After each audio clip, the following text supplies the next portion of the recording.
Hello people of YouTube, it's Deepak here again in the Leatherneck Mig21bis. Now, I've had a bit of time to practice with this module now. I've got to admit it's a pretty difficult aircraft to master, but I now feel semi-confident in doing a quick how-to. So today we're going to go through the startup, taxi, takeoff, a short circuit, and a landing and a shutdown, as is now customary. So the MiG-21 is sort of famous for its ability to start up quickly.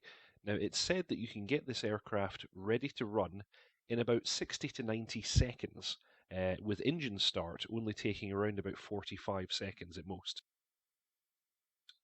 Now, that's pretty important when you're a Cold War interceptor and your primary task is to scramble and engage enemy attacks. So, pretty impressive, I would say, and pretty useful given its role. So I'm going to not only show you how this is done, but I'm also going to somewhat put this to the test. Now, I don't have a lot of time in this particular aircraft, and I'm not massively confident in the kind of startup procedure and whatnot. But so I'm sure that a professional could do it a lot more quickly. But I'm going to give this a go. I'm going to use the cockpit timer, and I'm going to see how long it takes me to start up the aircraft, while at the same time I'm actually going to be explaining what I'm doing, which will of course slow me down very slightly. But we'll see how close I can get to those real-world figures.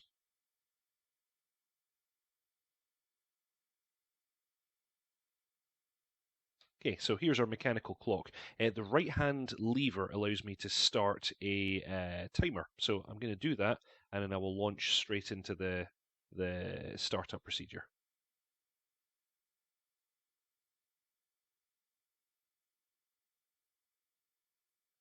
Okay, so the timer is running. So first, before we even turn on the battery, we turn on inverter 1, inverter 2, and the battery heater. Then we turn on the battery itself, at which time we get all of our lights and different indications. We also turn on the DC generator, and at this stage we can now turn on the radio and tune to, I think 10 should be our local, and we're going to ask for permission to start up.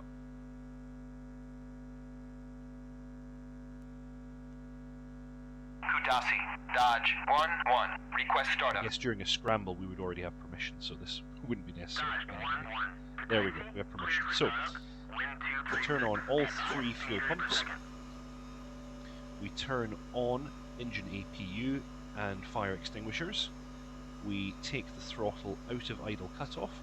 We move it forwards just a touch, and then we push and hold the starter button on the side wall here, and we watch for the startup engine indication, and then we release. So at this stage, the engine is going through its automated startup procedure. Right now, all we can really do is watch, because to turn on additional systems would put load on the electrical systems, and it could impair the engine startup sequence. Okay, RPM needles are starting to move, so at this stage I can move my throttle back to ground idle.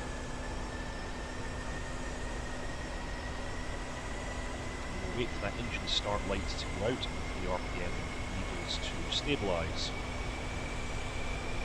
Just taking a quick peek at the timer there. I think we're sitting at about okay, right, so that's done. We are now going to turn on the C generator. We're going to turn on our 2 gyros, and we're going to turn on all of our electronic equipment. Basically, we turn on all of these switches on this side panel here. These switches are all to do with weapon systems, which we're not going to use today. We will turn on the sight, but nothing else. Navigation lights we will put to right. Landing taxi light we will switch to taxi. Flaps we will set to takeoff, and we will push and hold to adjust our HSI, and that's us. Startup is complete. We're going to hit the timer to stop it, and we'll take a little look and see how we can handle it.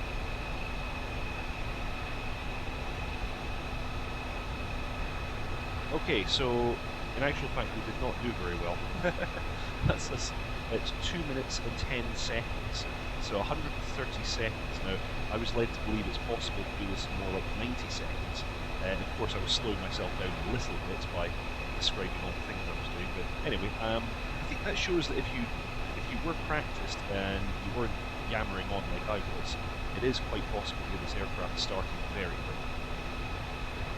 So, with that accomplished, we will continue. I'm going to close the canopy, engage the lock, and engage pressurization. I'm going to turn on the net, the fixed net on the gun sight, and I'm going to increase its intensity. I quite like to have this on because I use it as a reference for when flying. Okay, and I'm going to turn on things like our IFF and radar warning receiver, just in case. Are there any other systems over here we need? The radar panel here, I'm not going to touch. Again, we don't need the radar for today's flight. Just doing a quick scan of all of these. And I'm going to turn on the RSBN and tune it for station 10, just to give us a reference. I think that pretty much does it. Well, I'll set my low altitude warning, which is down here behind the stick. I'm going to set that for 100 meters. And I don't know what the outside air temperature is today, but I will turn on the pitot heaters anyway, just so we are covered for that. Okay, so at this stage we're ready to taxi.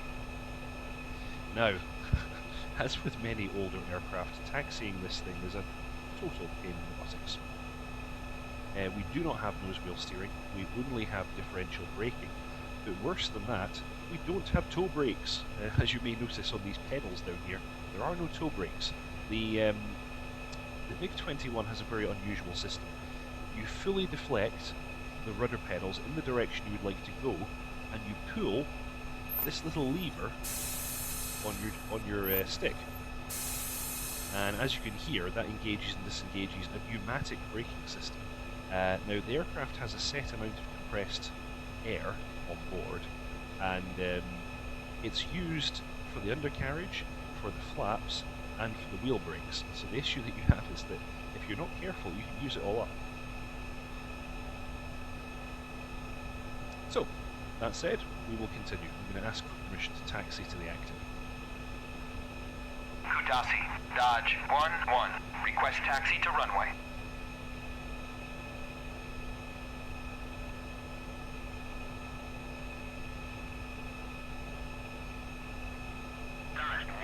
Oh no, I was about to say, did he fall asleep? Right, clear taxi. So, to taxi, we throttle up to about 80%. Now you're using needle 1 for your positions. Fully deflect the rudders, use the wheel brakes, and then we bring the throttle back down to about 65.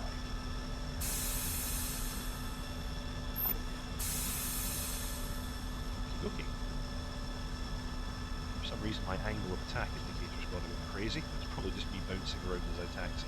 So yeah, you want to have about 65% on needle 1 when you're taxiing. That should give you fairly decent control. You do get a little bit of steering just from the rudder. But as you can see, it's very little. I have to fully deflect the pedals to even get it to gently turn. So you will often have to make use of the wheel brakes to get it to go the way you want it to.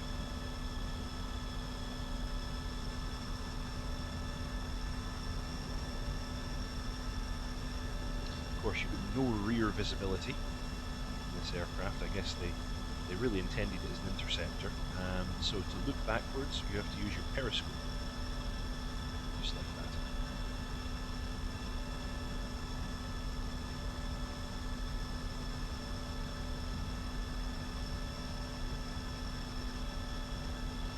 Getting a bit of speed up now, so for this turn I'm going to slow down using the brake.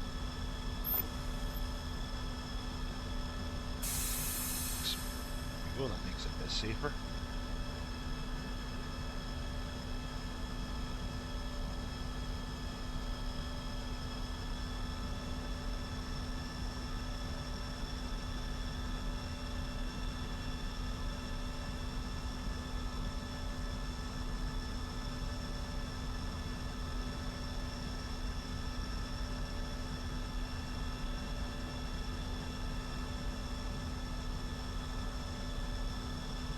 again, a little bit of braking, just to get the speed under control.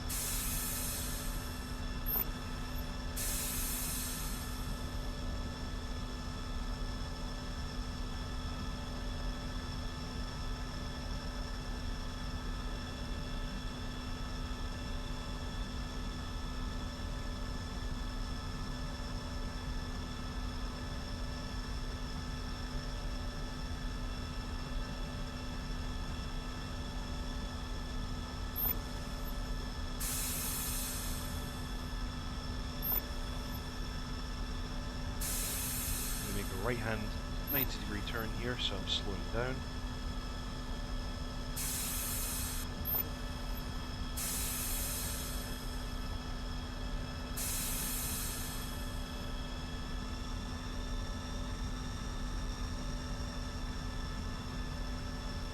Okay, and the active runway is just up ahead on the right. We'll hold short and ask for permission to enter.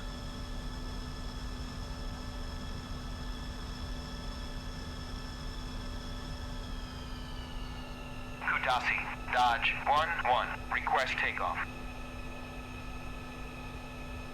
Dodge 1-1, Kutaisi, you are cleared for takeoff already. Climb 300 at QSE 29.77.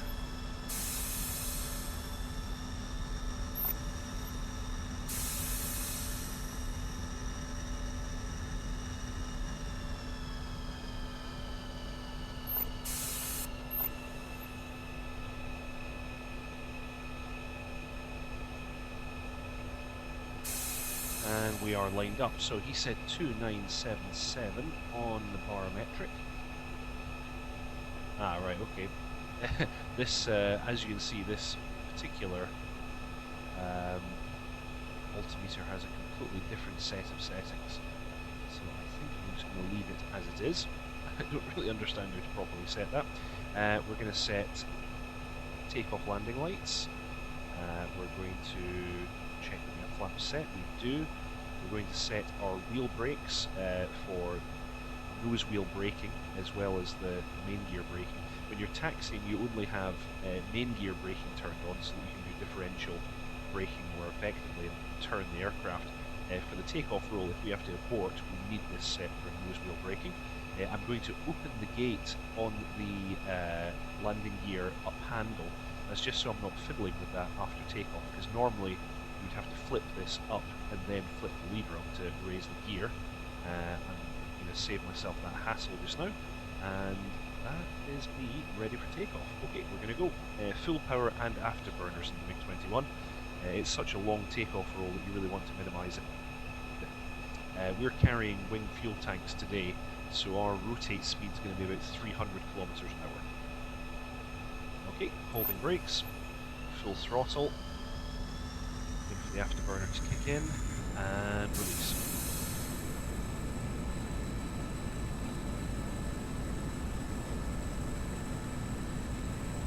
Okay, speed's climbing, 200 knots.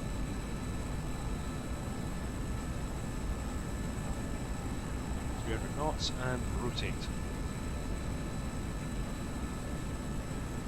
Gear up.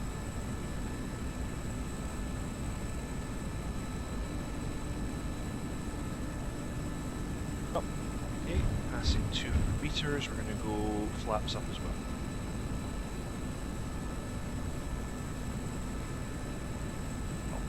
And return the lever to its middle position.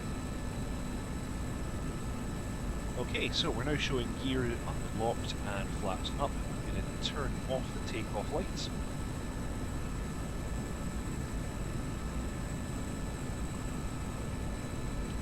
There we go. Okay, and I'm going to level out about here, which is close to 1,000 meters, and I'm going to throttle back to maintain about 700 knots. 700 kilometers an hour, sorry. And begin my left turn.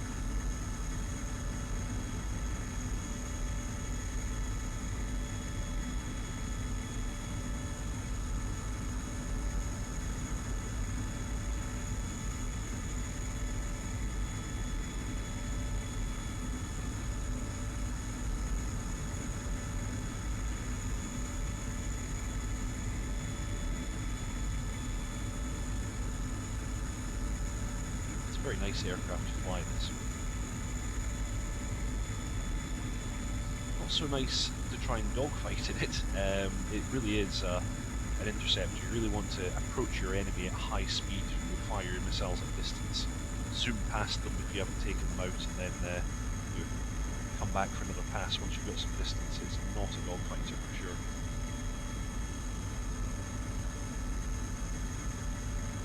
I'm going to turn parallel with the runway now.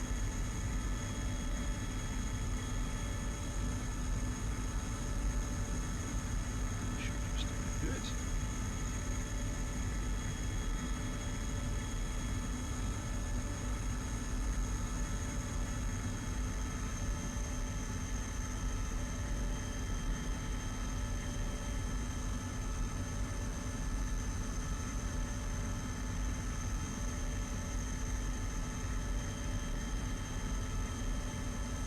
Fast aircraft, as you can see.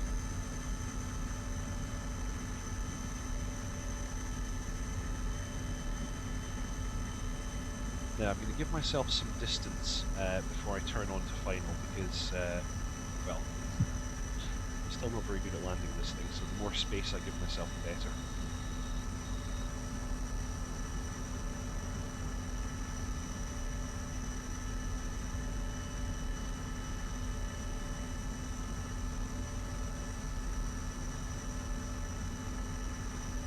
Double checking that I've got everything set correctly. Actually, Potassium is channel 13, so there we go. Set channel 13 on the RSBN and on the landing system, which is PRMG. Both are on, both lights are green. I now have distance reading. And I'm maintaining about 600 kilometers an hour just now. I'm going to let that distance reading go up to about 25 kilometers, and then I'm going to turn on to final and use the combination of this instrument and the artificial horizon to line myself up.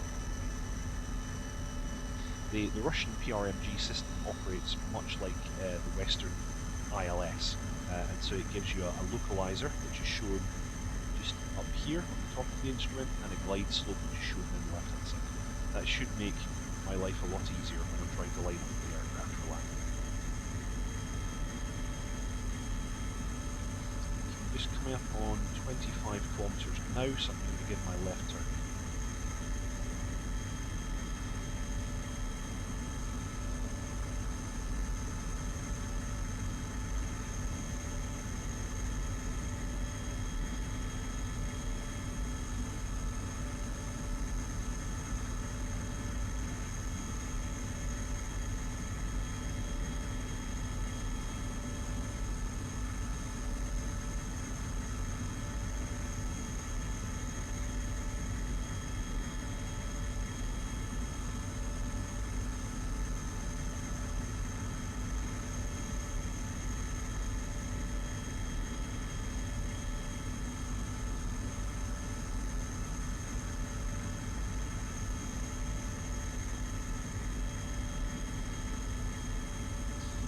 Level out here, I'm going to look to intercept the localizer at an angle, just so that I get lined up correctly with the runway.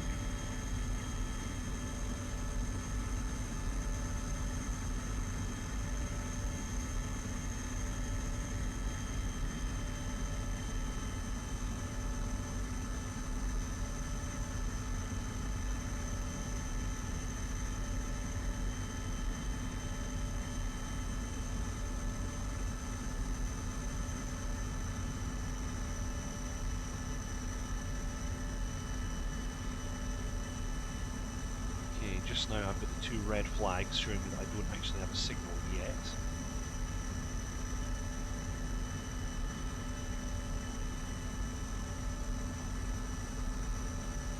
Continue my turn.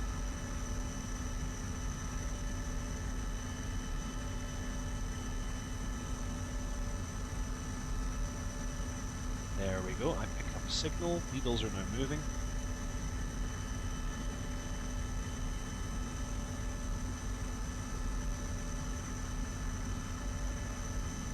Just about on the glide slope, and I'm almost lined up with the localizer. I'm going to look to keep the runway in the bottom of my gun sight glass. That should ensure that I am approaching at the right angle, and I'm going to now reduce my speed down to about 450 kilometers an hour.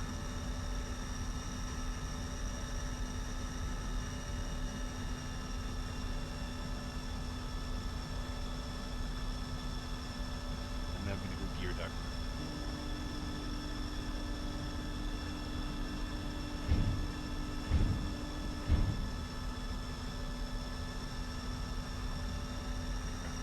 Set my throttle at 7% and trim those just to maintain a nice descent.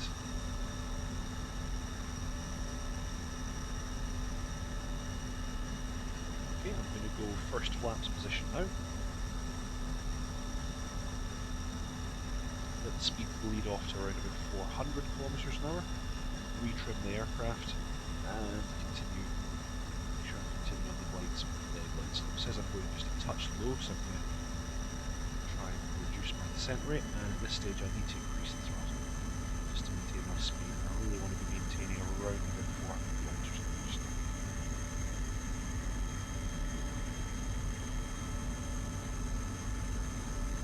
hour. Oh, okay, and it appears I'm going a bit low, so I'm going to increase throttle and goes up. Sounds like the outer marker. I'm going to apply full flaps now. It should allow me to drop the nose a bit. It seems I've regained the glide slope.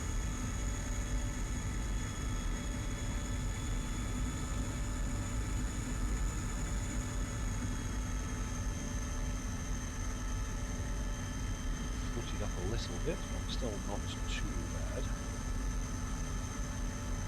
Start to let the speed bleed off. That's the inner marker. Reacquiring the glide slope. Just about. This is where it gets hairy.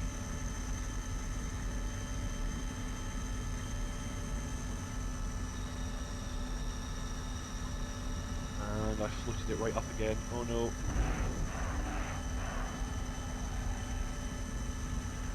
Okay, we're down. Drag chute out. Throttle to 0.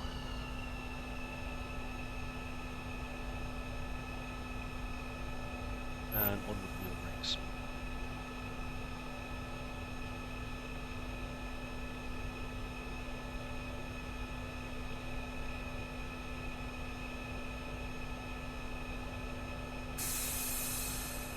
There we go, we got her stopped. Okay, time to drop that drag chute, just like that, and then continue our taxi.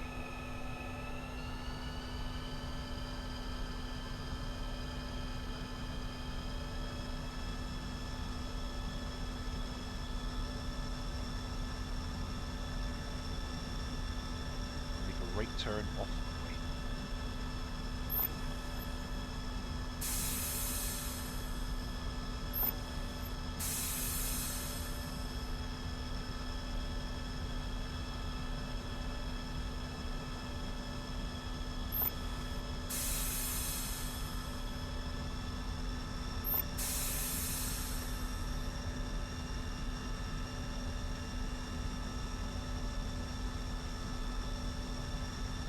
Okay, and at this stage I'm going to open up my canopy. You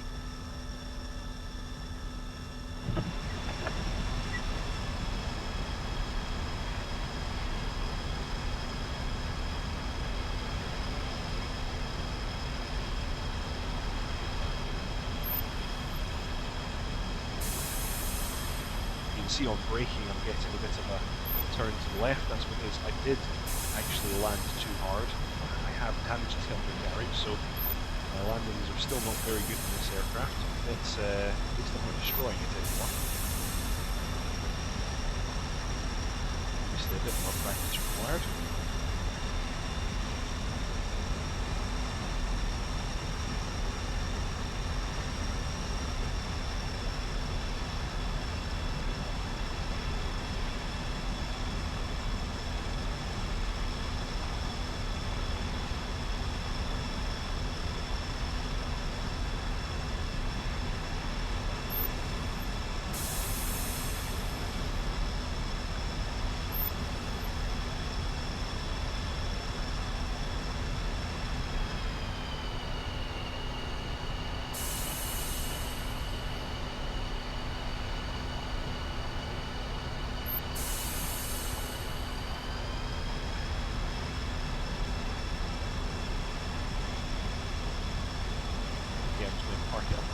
standing gear off to the right, and then we will carry out a standard shutdown.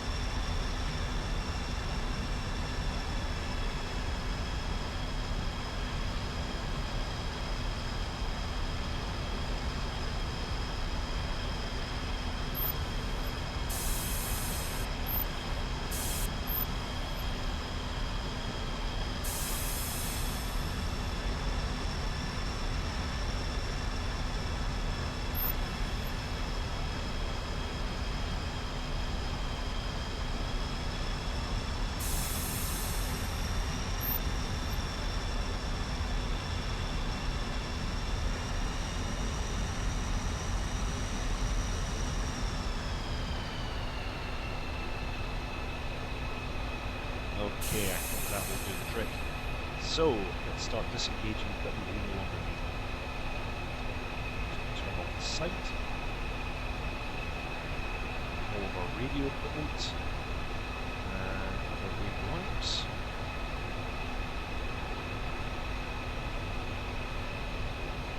Radar warning receiver. IFF.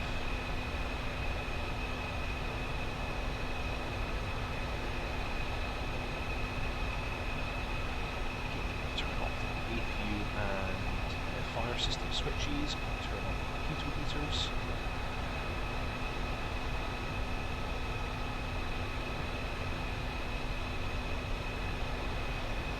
Turn off the gyroscopes, turn off the fuel pumps, and we're now going to move the throttle into cut-off position and wait for the engine shut.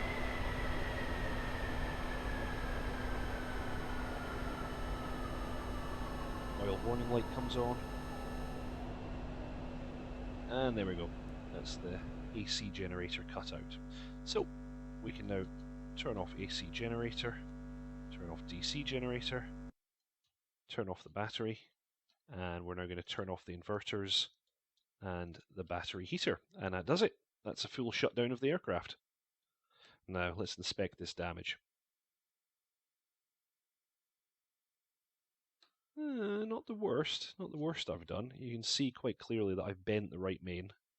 I must have damaged the left as well. But apart from that, actually the nose wheel looks a bit funny as well. Anyway, so I've probably damaged all three, but nonetheless, I got it on the ground and shut down. So, I hope you all enjoyed that, and you'll come again soon. Thanks.